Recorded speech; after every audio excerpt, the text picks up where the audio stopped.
हो रहे हैं शामिल। सुशील जी, बहुत बहुत स्वागत है आपका। नमस्कार, धन्यवाद हमें समय देने के लिए। सबसे पहले शुरुआत ग्लोबल मार्केट के साथ ही करते हैं सर। लगता है गिरेगा गिरेगा, घटेगा घटेगा और फिर बढ़ जाता है, फिर लाइफ हाई बनाता है। कल फिर से डाउ S&P लाइफ हाई पर पहुंच गए, नेस्डेक फिर से लाइफ हाई बनाने के चक्कर में। बिल्कुल। क्या क्या लग रहा है सर? मतलब वो अंबुजा सीमेंट की तरह की ये दीवार टूटती क्यों नहीं, वैसे ये मार्केट गिरता क्यों नहीं? अनिल जी, इसमें एक उदाहरण और भी बनता है। स्विमिंग पूल के बगल में जो डाइविंग पैड होता है ना, हाँ हाँ। वो 10 फुट ऊपर चला गया, फिर 15 फुट चला गया, फिर बोला अच्छा 18 फुट भी ऊपर चला जाता हूँ। तो अभी बाजार की जो स्टेट है ग्लोबल मार्केट्स के चार्ट्स की, कि जितना भी 2-4 फुट ऊपर और चढ़ेगा ना, उतनी जोर औंधे मुंह गिरेगा, स्विमिंग पूल के तलहटी में जाकर अपना माथा देके मारेगा। तब इसका डाउ गिरना और जोन्स डूबना निश्चित है। Dow Jones, S&P, Nasdaq, FTSE, डैक्स, इनको सबको डूबना है। और डूबने के पहले ये अंतिम छलांग और ऊपर की लगा रहे हैं, तो इस छद्म के अंदर मत फंसिए। तो अगर ये डूबेंगे तो हमारे मार्केट भी डूबेंगे फिर? देखिए, वो तो ऐसा है कि गाना तो वही होता है कि माने वो जो मुहावरा है ना, पूरा डूबेंगे तो साथ लेके डूबेंगे सनम। हाँ पर हाँ अपनी निफ्टी जो है ना, वो थोड़ी सी स्मार्ट ज्यादा है, हाँ। तो उसने पहले डूबना शुरू कर दिया। निफ्टी की चाल देखिए, वो तो घटी रहा। लास्ट 3 दिन में भी जो रिबाउंड है, मतलब निफ्टी ठीक से आके कुर्सी पे भी बैठने को तैयार नहीं, जमीन पे ही पड़ी है अभी तक। तो निफ्टी ऑलरेडी घट रही है, ग्लोबल मार्केट्स एक अपना लास्ट बुल ट्रैप बना रहे हैं। ठीक बात है। तो निफ्टी पहले से कमज़ोर होना शुरू हो चुका है। चलिए, कमज़ोरी के संकेत तो आ रहे हैं।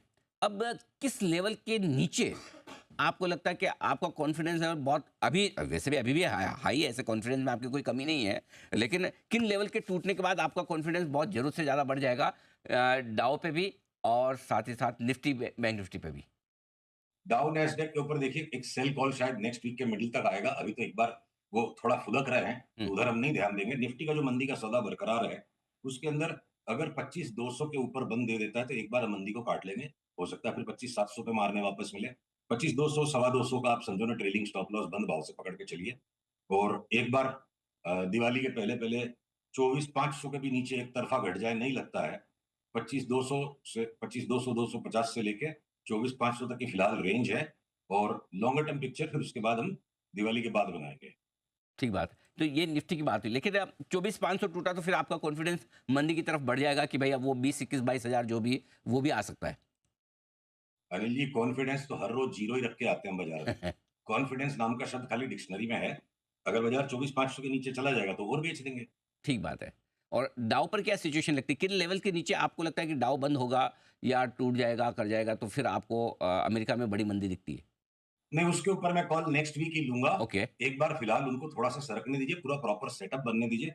नमस्कार साथियों, बात करने वाले हैं मार्केट की बात करें तो आज बाजार खुलने के साथ ही अपनी तेज़ी गंवाता हुआ नज़र आया। बाजार में एक गैप अप देखने को मिला, उसके बाद ज़्यादा कुछ देखने को नहीं मिला। लेकिन बहुत ही बड़ी खबरें जो कि भारतीय बाज़ारों के लिए आगे के लिए पॉजिटिव ग्रोथ की स्टोरी बताती है, वो ये आप देखिए कि वर्ल्ड बैंक है, उन्होंने इंडिया की जो ग्रोथ फोरकास्ट है फाइनेंशियल ईयर 2025 के लिए उसको 7% वो करते हुए नज़र आए हैं, बढ़ाते हुए नज़र आए हैं। उनको लग रहा है कि जो प्राइवेट कंजप्शन है वो भारतीय बाज़ारों में बढ़ता हुआ नज़र आएगा। तो ये जो खबर है भारतीय बाज़ारों के लिए काफ़ी पॉजिटिव साबित हो सकती है। यहाँ पे आप देखें तो अप्रैल के लिए 6.6 का जो एस्टिमेट था वो था, लेकिन इस बार जो है फोरकास्ट 7% का जो 2025 के लिए है, फिजिकल फाइनेंशियल ईयर के लिए जो अनुमान है 2025 का, वो काफ़ी अच्छा है। और वर्ल्ड बैंक ने ये बढ़ाते हुए भी वो नज़र आए हैं। आप यहाँ पे देखें तो the central bank maintain inflation forecast and highlighted A resilient domestic growth outlook, यानी कि जो इन्फ्लेशन है वो भारतीय बाज़ारों में 4% से नीचे कायम है पिछले 2 क्वार्टर से, और आने वाले क्वार्टर में भी ऐसे ही जो है इन्फ्लेशन में कमी रह सकती है, ऐसा अनुमान जो है आरबीआई गवर्नर भी लगाते हुए नज़र आए थे। लेकिन आप यहाँ पे आज के हाइलाइट्स देखोगे तो आपको समझ में आएगा कि जो आज बाज़ार में 144 पॉइंट की गिरावट सेंसेक्स में देखने को मिली एड होते हुए, यानी कि तेज़ी देखने को मिली। निफ्टी भी 25,000 के लेवलों पे ही क्लोजिंग देता हुआ नजर आया। लेकिन बैंकिंग सेक्टर में साइनिंग देखने को मिली, क्योंकि कल जिस हिसाब से आरबीआई गवर्नर की स्पीच थी वो अब जो है समझ में आने लगी है लोगों को, और बैंकिंग सेक्टर के लिए काफ़ी पॉजिटिव ग्रोथ यहाँ पे उन्होंने बताई है। और जिस प्रकार की तेज़ी आज बैंकिंग सेक्टर में देखने को मिली है, काफ़ी ज़बरदस्त तेज़ी का मूड माहौल देखने को मिला है। एडवांस डिक्लाइन आज आप देखोगे तो 866 शेयरों के मुकाबले 1003 शेयर तेज़ी में देखने को मिल रहे थे। निफ्टी में फ्लैट क्लोजिंग देखने को मिली। बैंक निफ्टी में 1% से भी ज़्यादा तेज़ी देखने को मिली है। फाइन सर्विसेज में अच्छी खासी तेज़ी देखने को मिल जाएगी, लेकिन आज जो गिरावट का मुख्य कारण था वो था निफ्टी आईटी में टीसीएस के नतीजे आज आ चुके हैं, उस पर भी थोड़ी देर में चर्चा करेंगे। लेकिन 1% से भी ज़्यादा की गिरावट आज निफ्टी आईटी के शेयरों में देखने को मिली है। उनको डर है कि जो आईटी शेयर है वहाँ पे जो है मूड माहौल ख़राब होता हुआ नज़र आ सकता है, इसीलिए ये गिरावट प्री रिजल्ट से पहले देखने को मिली। आज एक जो बड़ी दुखद खबर है वो आती हुई देखने को मिली। रतन टाटा जी जो हैं उनकी जो है मौत हो चुकी है और उनको भावपूर्ण श्रद्धांजलि भी हम देते हुए नज़र आते हैं। तो लाइव तस्वीरें जो है आपको चैनल पे मिल जाएगी। ये सभी चीज़ें जो है काफ़ी दुखद जो है आज खबर आती हुई दिखाई दी है और आज ही टीसीएस के नतीजे भी आते हुए दिखाई दिए हैं।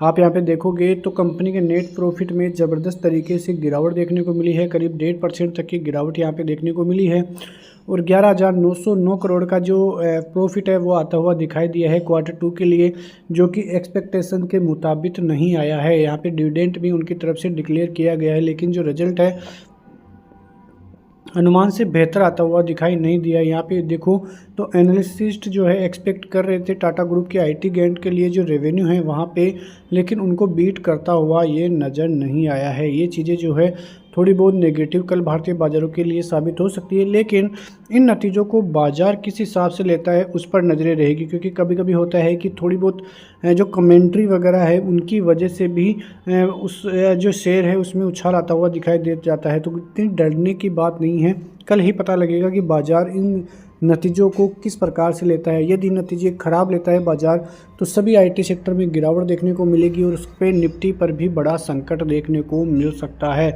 यहाँ पे आप देखोगे तो जो शुद्ध लाभ है वो घट चुका है, लेकिन आप यहाँ पे स्टेट्स पे आओगे, कॉल और पुट राइटिंग पे आओगे तो आपको देखने को मिलेगा कि 25,000 के लेवलों पे ज़बरदस्त कॉल और पुट राइटिंग आपको देखने को मिलेगी। यहाँ पे करीब 39 लाख कॉल राइटर है, 25 लाख आज ऐड हुए हैं।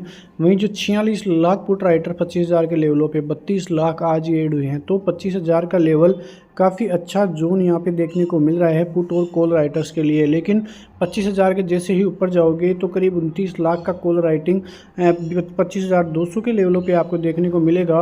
वहीं लगभग 10 लाख की पुट राइटिंग भी यहाँ पे देखने को मिलेगी। तो यहाँ पे जो सबसे ज़्यादा कॉल और पुट राइटिंग देखने को मिलेगी वो सबसे ज़्यादा 25,000 के लेवलों पर ही आपको देखने को मिल जाएंगे। लेकिन ये डाटा काफ़ी चौंकाने वाला डेटा है एफआईएच की तरफ से। आप देखो तो अक्टूबर के महीने में केवल आज से 10 दिनों में ही 49,000 करोड़ से भी ज़्यादा की सेलिंग एफआईएच के द्वारा देखने को मिली है। काफ़ी ज़बरदस्त डेटा है। लगभग पिछले कई सालों में ऐसा डेटा आता हुआ दिखाई दिया है। आप अनुमान नहीं लगा सकते कि कोरोना के बाद से ऐसी गिरावट इस बार ही इस महीने में ही अक्टूबर 2024 में देखने को मिली है। वो सभी चीनी बाज़ारों की तरफ से है, लेकिन अब चीनी बाज़ारों में भी गिरावट का मूड माहौल देखने को मिल गया है। हो सकता है कि आज से एफआईएच का थोड़ा रुख जो है बदलता हुआ भी दिखाई दे, लेकिन जो ये आंकड़े हैं काफ़ी डराने वाले हैं। वहीं जो डीआईआईज हैं उनकी तरफ से लगभग 50,000 करोड़ की बाइंग भी आज देखने को मिली है। तो लगातार बाइंग ही डीआईआईज करते हुए दिखाई दे रहे हैं। उनके पास केस की कोई कमी नहीं है, लेकिन यदि ये जो आज से जो रिजल्ट के नतीजे आने वाले हैं उनकी वजह से कुछ गलत रहा है तो भारतीय बाज़ारों के लिए ये काफ़ी जो है डरावना साबित हो सकता है।